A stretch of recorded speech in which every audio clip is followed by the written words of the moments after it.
Assalamualaikum warahmatullahi wabarakatuh. Hamdan wa syukranillah wassalatu wassalamu ala rasulillah wa ba'du.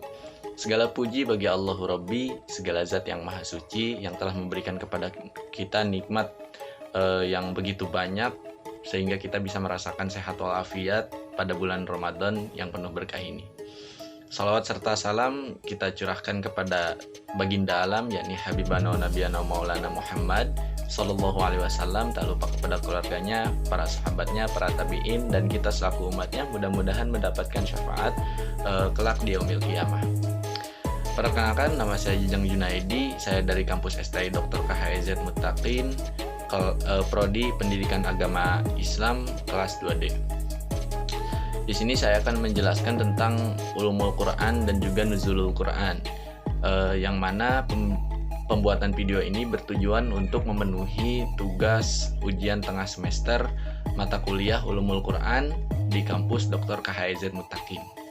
Nah, yang pertama kita awali dengan membahas tentang pengertian ulumul Quran. Ulumul Quran berasal dari bahasa Arab yang terdiri dari dua kata penyusun, yaitu ulum dan Al-Quran. Kata ulum sendiri merupakan bentuk jamak dari ilm. Ulum berarti al-fahmu wal-ma'rifat atau yang artinya pemahaman dan pengetahuan. Sedangkan ilm yang berarti al-fahmu wal-idrok yang artinya paham dan menguasai. Yang kedua, kata Al-Quran berasal dari bahasa Arab, merupakan akar dari kata qara'a yang artinya membaca. Pendapat lain bahwa lafaz Al-Quran yang berasal dari kata qara'a juga memiliki arti al-jam'u, artinya mengumpulkan dan menghimpun. Jadi lafal Al-Quran dan qiraah memiliki arti menghimpun dan mengumpulkan sebagian huruf-huruf dan kata-kata yang satu dengan yang lainnya. Dalam definisi Al-Quran, Imam Jalaluddin As-Suyuti mengemukakan Al-Quran ialah firman Allah Subhanahu wa taala yang diturunkan kepada Nabi Muhammad Sallallahu Alaihi Wasallam sebagai mukjizat, ya walaupun hanya dengan satu surat daripadanya.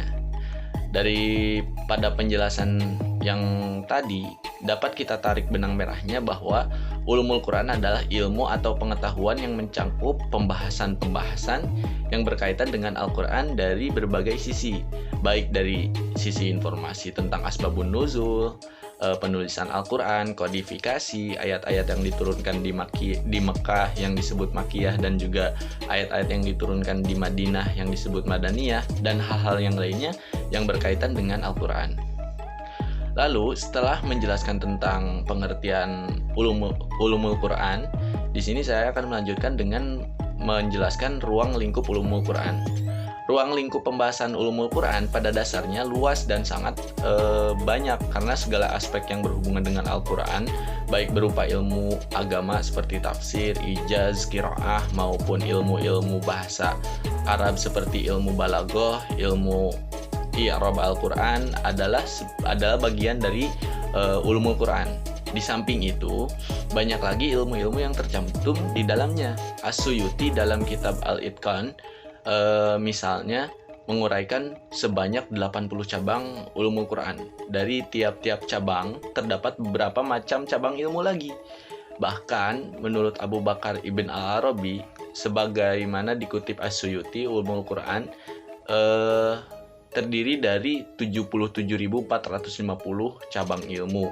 Hal ini didasarkan kepada jumlah kata yang terdapat dalam Al-Quran, di mana tiap kata dikalikan 4, sebab setiap kata dalam Al-Quran mengandung makna zahir, batin, terbatas, dan tidak terbatas.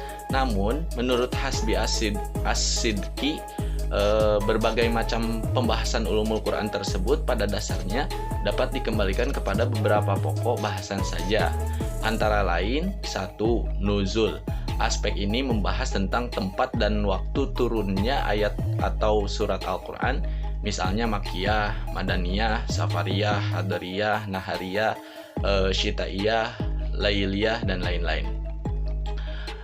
Yang kedua, sanad.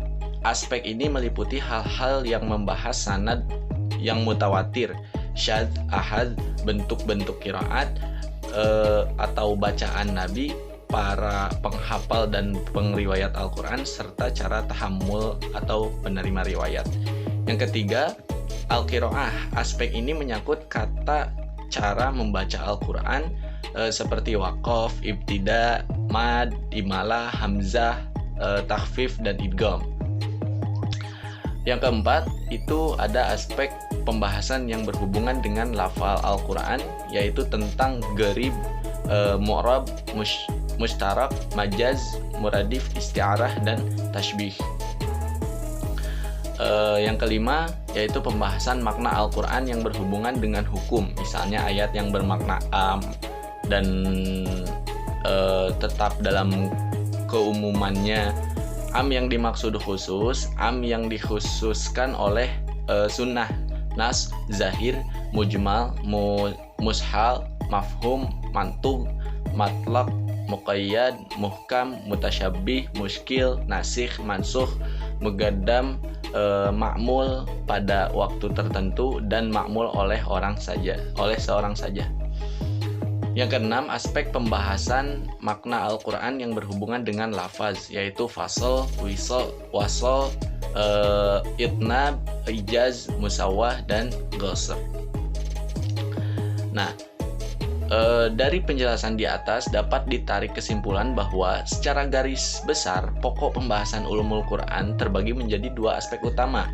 Yang pertama, ilmu yang berhubungan dengan riwayat semata-mata, seperti ilmu yang mempelajari tentang jenis-jenis bacaan atau qiraat, tempat dan waktu turun ayat-ayat atau surat Al-Quran, yaitu seperti Makkiyah dan Madaniyah, dan sebab-sebab turunnya Al-Quran atau yang biasa disebut dengan asbabun nuzul. Yang kedua, yaitu ilmu yang berhubungan dengan dirayah, yakni ilmu yang diperoleh dengan jalan penelaahan secara mendalam, misalnya pemahaman terhadap lafaz yang gharib atau asing lah ya, gharib itu asing, serta mengetahui makna ayat-ayat yang berkaitan dengan hukum. Nah, selesai sudah pembahasan tentang ulumul Quran. Yang kedua, saya akan menjelaskan tentang nuzulul Quran. Ya, nuzulul Quran itu terdiri dari dua pengertian juga. Nah, yang pertama yaitu nuzul. Kata nuzul ini berasal dari kata nazala yang artinya meluncur dari tempat yang tinggi ke tempat yang rendah. Nah, sedangkan pengertian Al-Qur'annya itu adalah bacaan yang diambil dari kata qara'a dan qur'ana. Secara terminologi Al-Quran itu adalah firman Allah yang mukjiz yang diturunkan kepada Nabi Muhammad melalui malaikat Jibril, yang ditulis dalam mushaf, diriwayatkan secara mutawatir, menjadi ibadah bagi yang membacanya. Tahap-tahap turunnya Al-Quran. 1. Menyampaikan Al-Quran dari Allah Subhanahu wa Ta'ala kepada Lauhil Mahfuz. Maksudnya, sebelum Al-Quran disampaikan kepada Rasulullah, Allah menurunkan Al-Quran kepada Lauhil Mahfuz, yakni suatu tempat lembaran yang terpelihara dalam Al-Quran. Pertama kali ditulis lembaran tersebut, sebagaimana firman Allah Subhanahu wa Ta'ala, bal huwa Qur'anum majidun fi lauhi mahfuz. Bahkan yang artinya bahkan yang didustakan mereka itu ialah Al-Quran yang mulia yang tersimpan dalam Lauhil Mahfuz. Yang kedua, turunnya Al-Quran ke langit pertama sekaligus di langit pertama itu Al-Quran disimpan pada bait Al-Izzah. Penurunan tahap kedua ini bertepatan dengan malam Lailatul Qadar.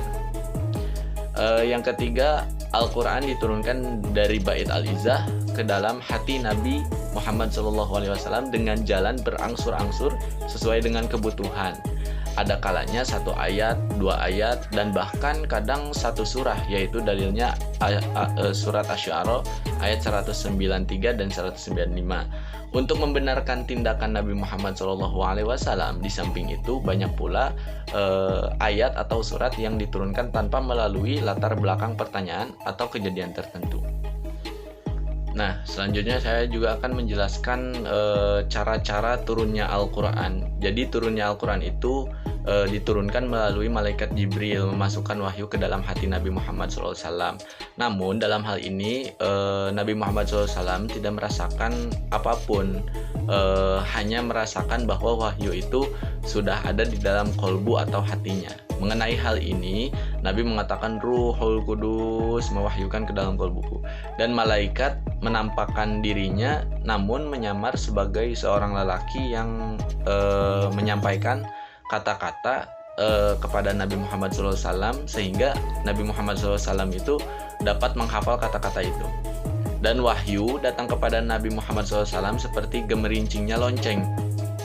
Cara ini dirasakan paling berat bagi Nabi Muhammad SAW. Kadang pada keningnya berkeringat meskipun wahyu itu turunnya pada musim dingin, dan kadang juga unta baginda Nabi Muhammad SAW itu terpaksa berhenti dan duduk karena merasa berat.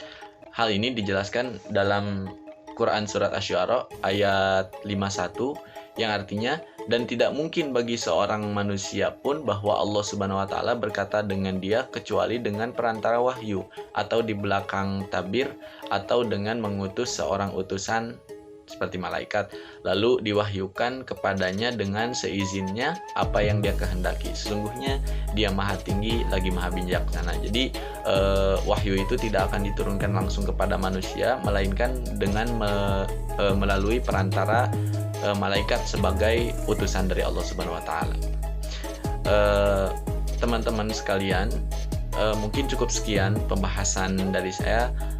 Saya mohon maaf apabila ada kesalahan dalam tutur kata ataupun teori ataupun materi, karena saya masih dalam tahap belajar. Akhirul kalam, unzur ma qala wala tanzur man qala. Wassalamualaikum warahmatullahi wabarakatuh.